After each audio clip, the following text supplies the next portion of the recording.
Hey everyone, welcome back to our channel. This is Sean. One of our community members sent a very interesting article to me and I wanted to talk about it. But first let me thank the community member.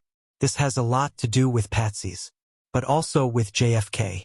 But it also touches on the who, what, where are the why. So let's get into it. Not only did Lee Oswald have absolutely nothing to do with the assassination of JFK. He was working closely with the Kennedy brothers by spying on rogue elements within a certain three-letter agency who were constantly planning to assassinate Fidel Castro against the explicit orders of JFK.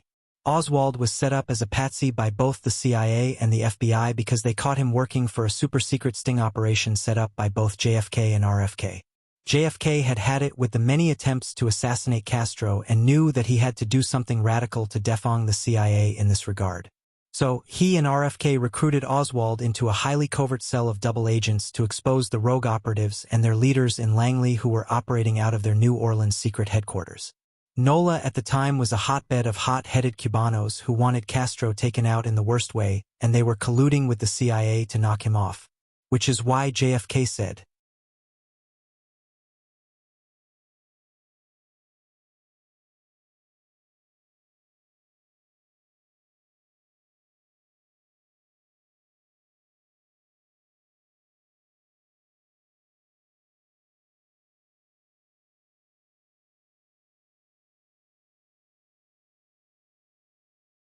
there is a well-known tactic within intel circles that whenever an infiltrator is found out they are turned into a patsy as a warning to those behind the penetration of the conspiracy.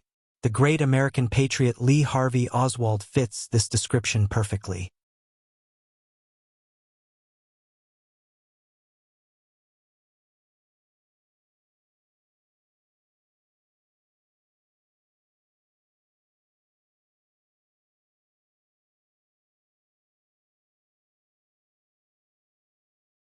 The true role of Oswald in the assassination of JFK is both simple and complex. Simple because Oswald was actually a very young and simple guy who was grossly misrepresented by the government, law enforcement, and the media. Complex because an extraordinary confluence of circumstances threw him into a literal cauldron of festering conflicts and complicated vendettas. No good deed goes unpunished is an adage that is quite applicable to the real story of Oswald. His idealistic nature and ardent search for his mission in life propelled him into the most dangerous game on the planet in the early 1960s. Such was his approach to life that Oswald would be thrust onto a battlefield that guaranteed he would be caught in the crossfire. And so he was on November 24, 1963.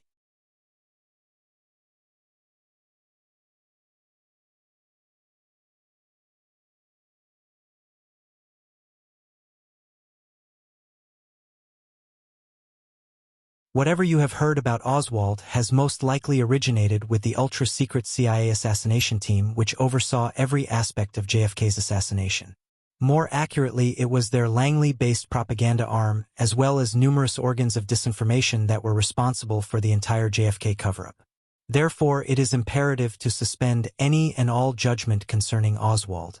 The evidence is factual and credible and provides a penetrating insight into the modus operandi of the typical false flag operation. All of these new details surrounding the true relationship between and among JFK and RFK and Oswald have been corroborated as much as possible at this late date. In the end, Oswald will be known as the unsung hero who was quite meticulously framed. JFK was well known for his dissatisfaction with the CIA's incorrigible abuse of power and numerous rogue elements. Both he and RFK were intent on eliminating all the black operations conducted by the CIA in collaboration with the Mafia and the Cuban exiles who wanted Castro gone.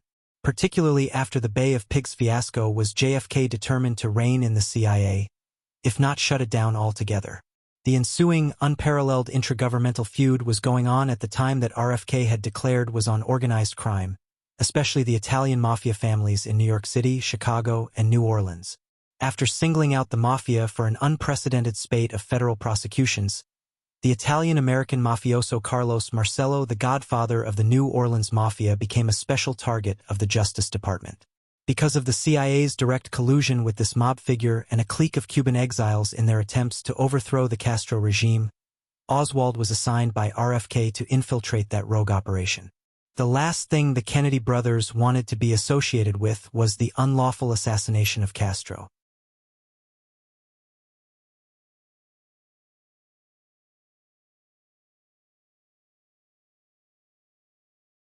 Toward the end of Oswald's deep cover status was fiercely protected throughout the Attorney General-run sting against the anti-Castro movement, which was growing more volatile by the day.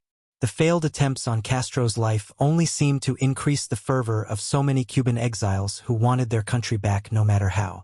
Some of the more fanatical were contracted by the CIA to perform as hitmen and to do any other dirty work that the company, aka the CIA, did not want to be directly affiliated with. This specific inter-party dynamic and the collaboration among these three groups is crucial to understand. They all had the same goal in mind: to take back Cuba. After all, Havana had become a veritable oasis for the international set of glitterati, gamblers, and gun runners. When Castro finally took over Cuba in 1959, he ended the party of all parties. Cuba was fast becoming the major link in the burgeoning international illegal substance trade. When he turned off the lights in the famous Havana casinos, he also terminated the illegal substance trafficking, which then closed down the highly profitable Cuban market. 1959 was not a good year in Cuba for those who saw their casinos shuttered, their substance and illegal rings broken up, their loan sharking operations and protection rackets closed down, and their gun running terminated. A capitalist dream turned into a communist nightmare with the guerrilla revolution that overthrew the exceedingly corrupt regime of Fulgencio Batista. The very nexus of all these dubious activities, transnational illegal trafficking, was the core business that the CIA, the Cubans, and the Mafia shared. So profitable were their respective shares of the revenues that they were willing to do anything to get it all back. For the die-hard Cuban capitalist, facing Castro's firing squads was out of the question. Hence, many an exile showed up in Miami and New Orleans. New Orleans, however, became the magnet for those fanatics who would participate in any plot whatsoever that would allow them to reclaim their former piece of Cuban paradise. What united them more than anything was their hatred for Castro. When the Kennedy administration withdrew their support for this cause, the Cuban exiles redirected their intense hatred toward JFK, as did the involved mafia families and many rogue elements with the CIA. Come the fall of 1963, these animosities had been festering for years and looking for an outlet. All three parties shared the same agenda and had conveniently overlapping goals. Each of them felt betrayed by the Kennedys after the Bay of Pigs debacle, although the administration felt they had been betrayed by the CIA and the Joint Chiefs. Nevertheless, JFK fell squarely within their crosshairs that November. All the pent-up rage was quite purposefully channeled toward JFK's demise by those stakeholders who truly controlled the realm. RFK knew that multiple plots were afoot to bring them down. Where JFK had managed to live through World War II and seen the horrors of war, RFK had not. Whereas JFK was known to have some very serious medical conditions that required regular monitoring, RFK was young and healthy. He, too, had aspirations of being president one day, after a successful stint as Attorney General. Therefore, his instincts for self-preservation were greatly sharpened, unlike JFK, who knew he could take the hit at any time. As Attorney General, RFK was much more aware of the scuttlebutt on the street, especially on the streets of New Orleans and Miami. He was also privy to much inside information from his eyes and ears within the organized anti-Castro movement. The investigative apparatus of the Justice Department also provided him with massive amounts of privileged information, especially in regards to JFK's pet project, which was exposing anti-Castro activities. For it was this particular pretext that JFK would use to forever shut down the CIA. After the failed Bay of Pigs operation, regime change in Cuba became much more unlikely, as history has shown. Come 1963, 2 years after the Bay of Pigs, the frustration and anger reached a boiling point. All the money and resources, time and energy, personnel and training that were marshaled toward assassinating Castro were simply redirected toward JFK's assassination. Trigger-happy is the only way to describe the combustible atmosphere, and the Kennedys became the target. For these and other reasons, RFK chose Oswald to infiltrate the CIA Cuban mafioso movement. In that capacity, Oswald literally functioned as a one-man domestic counterintelligence operation. Because he was born in New Orleans, he knew the lay of the land. He also lived in Dallas upon his return from the USSR. However, it was his lifelong affinity to socialism and communism which made him a natural fit for the mission that RFK had in mind. This extraordinary initiative alone demonstrated his unusual courage and commitment to act on his convictions. To proceed with that major move, especially given the Red Scare political climate of the 1950s, was to go against the grain in a most counterculture way. Therefore, RFK knew he had an extremely unique character in Oswald, someone who was brave enough to walk into the fire pit of this movement. He also knew that Oswald could be trusted in a way that no one else could be. Oswald was willing to sacrifice his life for a higher purpose. And so he did.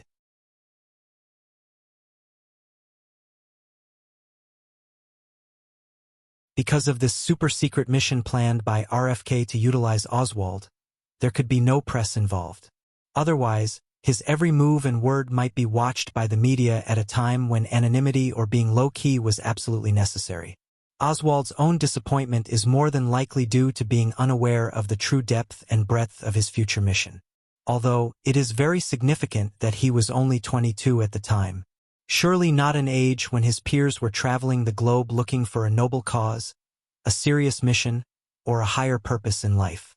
It is during this period of his life that some investigators believe that Oswald was brought directly to RFK's wing. RFK had a dire need which very few individuals could fulfill. Upon entering the New Orleans scene, Oswald became aware of plots and intrigues of every shape and size by strategically placing himself wherever possible. However, it was in Dallas in October of 1963 that he was made privy to various conspiracies to assassinate JFK. Little did he know that these revelations were by design. Thinking that his sleuthing uncovered these conspiracies, Oswald walked into the scheme that was being planned in Dallas as a backup to another assassination plot that was located in Chicago. That plot also had a patsy, Thomas Arthur Valley, whose profile was very similar to Oswald's. Only because of the aborted attempt on JFK 3 weeks earlier on November 2, 1963 in Chicago did Oswald become the fall guy in Dallas. Not only did he have nothing to do with JFK's assassination, he was working to uncover different assassination angles for RFK. After becoming aware of the Chicago plot, Oswald phoned in a tip to the FBI warning JFK not to travel to Chicago on November 2, 1963. Kennedy's inner circle then used as pretext to cancel his visit to Chicago, thus postponing his demise by another group of assassins utilizing high-powered rifles. However, it appears that the November 2, 1963 attempt may have been a staged event all along in order to do exactly what it did, which was to give the Kennedys a false sense of security during the lead-up to the main event in Dallas. In that Chicago episode, Oswald may have been used as a trusted messenger to RFK to deliver planted information which he did not know was an integral piece of the Dallas plot. Also unknown to Oswald, the company execution team was quickly gearing up their plan be scheduled for Dallas on November 22. Here again, Oswald, in his ultra-secret capacity of working for RFK, had infiltrated the CIA cell that was working on the ground in both New Orleans and Dallas. This advanced team was getting everything ready in and around Dallas for the very public execution of JFK. One that JFK knew was coming sooner or later. Toward that end, the trap was set for Oswald in the book depository in Dallas, where Is was given a job.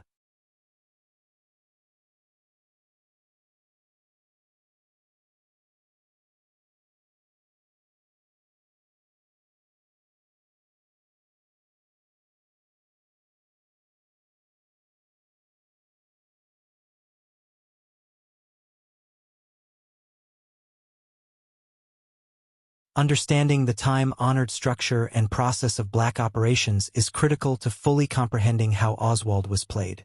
First, all CIA black ops are conducted in highly compartmentalized fashion whereby each individual participates on a need-to-know basis. Second, the fewest number of participants necessary are chosen for each component and phase of the operation. Third, there is minimal contact between the hitmen and their handlers, between the decision-makers and the planners, between the financiers and their bagmen. Every phase of the black op is implemented with the same degree of attention to these procedural details. In this way, Oswald only knew what he was told by perhaps one individual about a possible upcoming plot in Dallas. Oswald had a handler by the name of Maurice Bishop, whose real name was David Atlee Phillips. He was involved with the Alpha 66, which was an organization of anti-Castro Cubans. Oswald would ultimately be undone by this relationship, being told only that a plot was in the works. Not the when, where, or the how. Because of his limited access to the playbook that was being run in Dallas on November 22nd, Oswald was being fed false information about the plot. In order to keep him involved, Oswald's handler fabricated a storyline that would have alerted him to the plan. As a matter of fact, Oswald's supervisor at the book depository waved off Dallas police as they searched the building for an alleged gunman. Oswald had been sitting with his boss in the break room during the actual assassination and was unaware that it even occurred. This is when Oswald went into panic mode. In the realization that it occurred without so much as a hint from his handler, he knew that he was set up to take the fall. His behavior and quick movements reflected his desperation, which only reinforced the guilty image that projected to the public.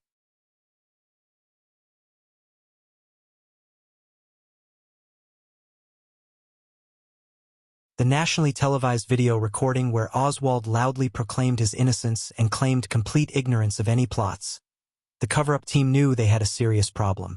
Oswald was speaking directly to RFK when he repeatedly asked for legal representation and special protection. In fact, Oswald had so many connections the establishment knew that if there was a trial, it would be catastrophic to their cause. Oswald would be the proverbial loose cannon. Even RFK knew that Oswald was dangerously radioactive. However, as fate would have it, Oswald's life was taken by Jack Ruby while being transferred under police protection, under the glare of live media cameras. By quickly eliminating Oswald, the world would have closure. Or so the perpetrators thought. They also thought they could terminate all competing assassination theories by simply pinning it all on Oswald. Instead, the whole Jack Ruby affair only opened up a vast number of possibilities that he was also a part of the real conspiracy, which he was. Which would then mean that Ruby himself was taking orders from someone above him. As a matter of historical fact, the list of those dead and dying prematurely in the demise of JFK is endless.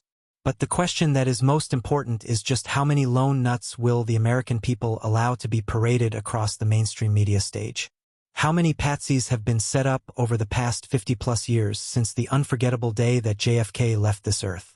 Fabricating patsies and fall guys consumes a considerable amount of their institutional budget and personal time. Of course, the public never sees the multitude of black-budget operations that are financed through illicit substance trade. It has now been established that Sirhan did not take RFK's life. Just as James Earl Ray had nothing to do with taking MLK's life. Even the MLK family has acknowledged that Ray was a patsy.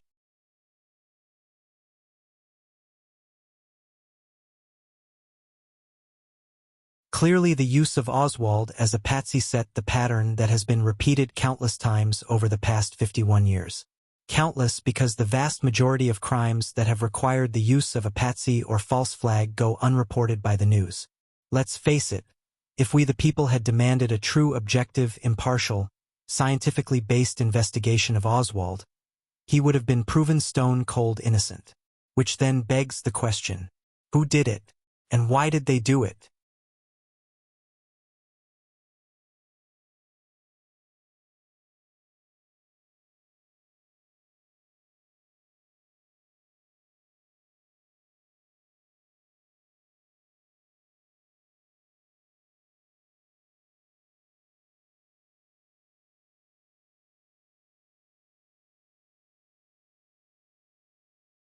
In conclusion, what else did RFK know about Oswald such that he knew someone who could be trusted for such an ultra-secret and sensitive operation? Perhaps it was the fact that Oswald was formally trained by the CIA and had worked for the Office of Naval Intelligence. Having been a decorated Navy veteran, JFK certainly would have reviewed Oswald's official military file in this regard.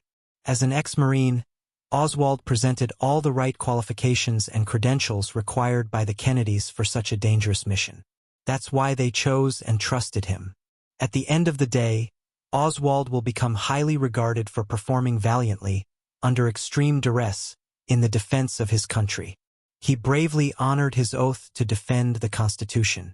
By sacrificing his life in service to the United States Attorney General and for the protection of the President of the United States of America. In the soldier Lee Oswald, the United States Marine Corps produced a living embodiment of Semper Fidelis. In his short life, he proved to be a person who was always faithful to his nation. And, to those who greatly relied upon his courageous acts or heroism, Lee Oswald was always loyal. Shooting, the theater 3 miles away from the shooting scene. She said he kept changing seats in the theater. The police, by this time, were frantically searching the city for the killer, of course, and 2 officers raced to the theater and in through a rear door. One of them opened fire. Oswald had a snub-nosed .38 pistol on him, and he shot 2. It's not clear who fired first, but Officer J.D. Tippett was shot dead, and police say that Oswald's pistol killed him. Oswald, as we said, was local chairman of the pro-Castro Fair Play for Cuba Committee. He went to Russia in 1959, saying he was relinquishing his United States citizenship. He returned last year, complaining that he was disillusioned. Whether or not he ever actually did get Soviet citizenship is not clear, but he did marry while in Russia and is said to have 1 or 2 children. His wife is in this country with him and was taken to the police station this afternoon also. Oswald worked in the building where the murder weapon, a German-made Mauser rifle, was discovered. Former Vice President Lyndon Johnson, now the President of the United States, returns to Washington with the remains of his former Chief Executive. We've been told that President Johnson can be expected to make a few brief comments before he leaves the airport. And now we can see what we believe to be a coffin containing the body of President Kennedy being moved from Air Force One onto a special enclosed ramp, a mobile ramp, which was drawn up to the back door. Yes, we can make out the casket now. A very solemn group of officials huddled down at the bottom of that ramp.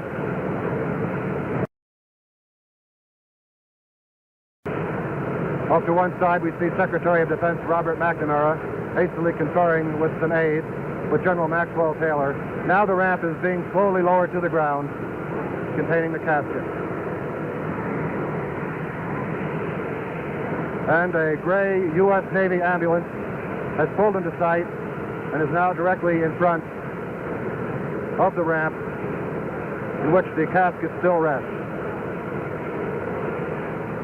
There is some confusion here at the moment, which is understandable.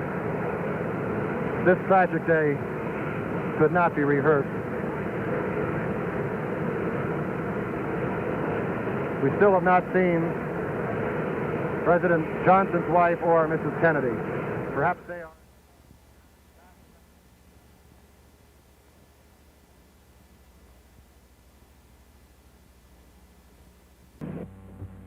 This is a sad time for all people.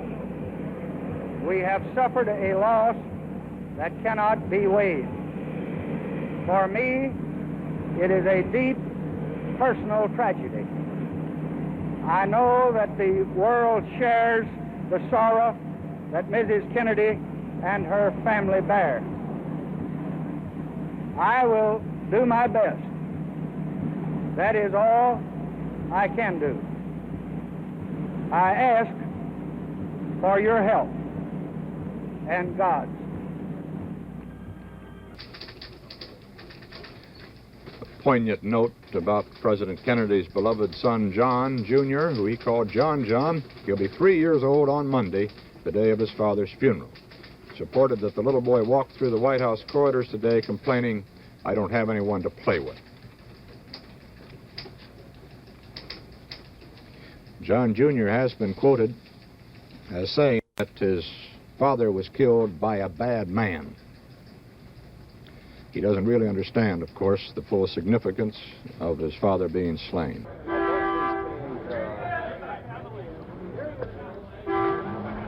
This is the basement floor of the Dallas City Hall, and that's a scuffle on the basement floor. It seems to concern photographers. He has been shot.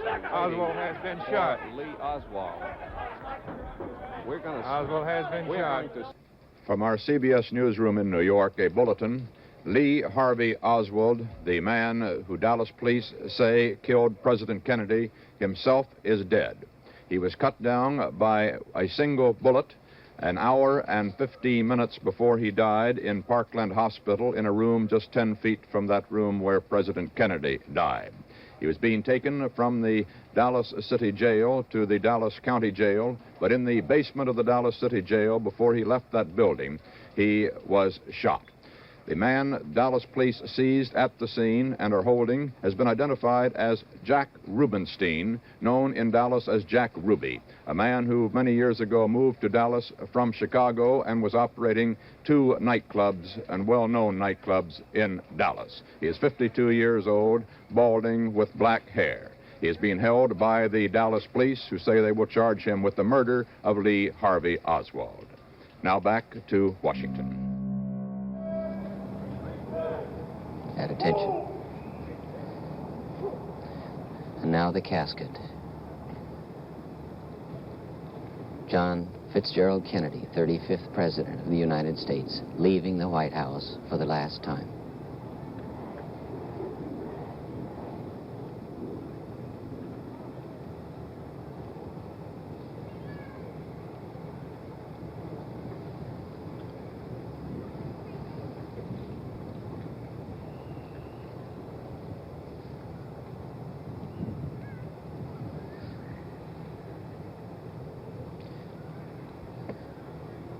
Mrs. Kennedy, Caroline, and John.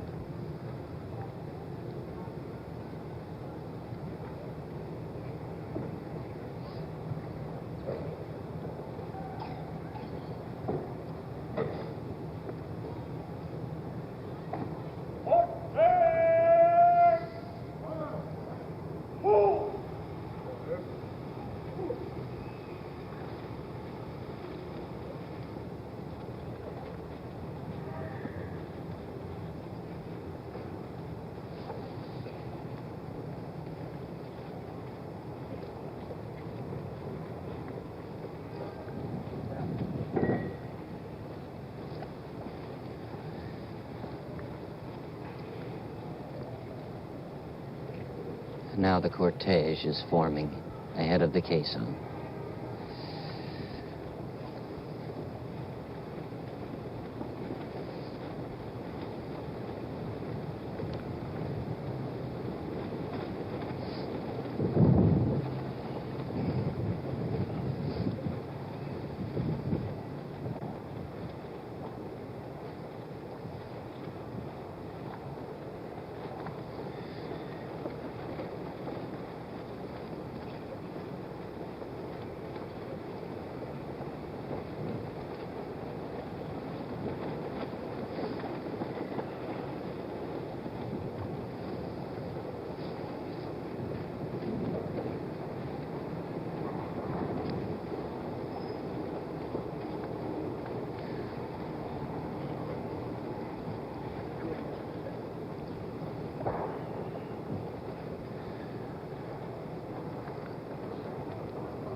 It's the wreath of the Vice President. He is accompanying it to the bier.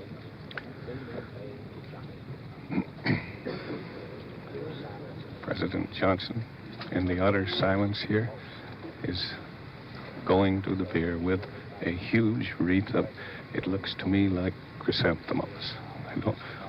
I don't, it's turned away from me, I can't see it. There will be another huge wreath, I'm told, from the Senate of the United States. The President is going back to stand beside Mrs. Johnson. Mrs. Jacqueline Kennedy and her daughter are walking up to the casket. This will be her last goodbye for today. She needs...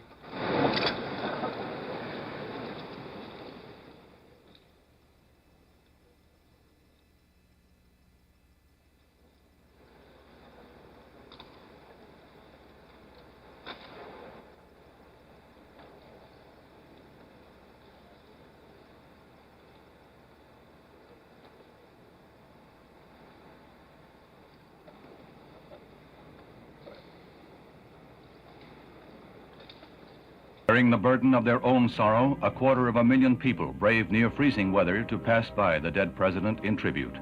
Some waited for as long as 12 hours in a line that at times stretched for 10 miles. The old, the young, the aged, the children. They became one in their grief, in the spontaneous outpouring that throws up an enduring memorial to the American spirit.